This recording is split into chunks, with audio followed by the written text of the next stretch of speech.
South Australian Chamber of Mines and Energy represents companies in the resources sectors. So that's companies that work in the mineral space or in the oil and gas space, and companies that provide services to that sector. So it might be engineering firms, law firms, HR consultants, surveyors, etc.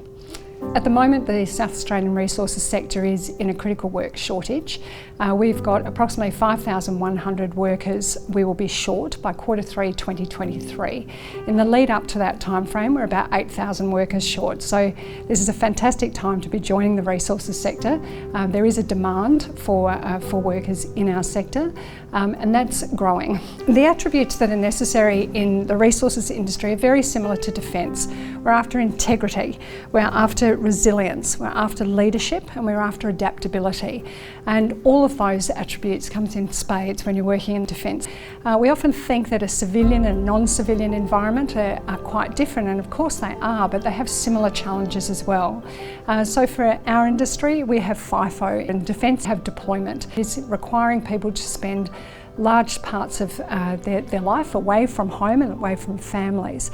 So that's got an amazing resonance between those two disciplines because defence personnel also have families that are used to that environment as we have in the resources sector. Leadership is another key area. Defence has a very hierarchical structure in terms of leadership, so too does the resources sector. And leadership skills are really very transferable between sectors. Leadership in our industry would be no different to leadership in the Defence Force, in the ways that we need to motivate workers and we need to encourage workers and mobilise workers sometimes to do tasks which are not great or tasks which need a bit of energy behind them. So there's very much a similar skill set there. First and foremost, you need to know what it is that you like to do and what it is that you want to do. Secondly, I think you really need to look at what skills do you have and how might your skills need to be polished to transition across. So for instance, you might have a ticket, an operating ticket in the defence industry that doesn't have a civilian application. So you might need to do some micro-credentialing to make sure that that skill now has a civilian application. The resource sector has got a broad ecosystem of jobs, and in that way it's very similar to defence. So we often talk about the operational roles like a machinery operator, a welder, an electrician, a forklift driver, but there is an equal number of skilled professions, engineers, HR professionals, leaders, managers, etc.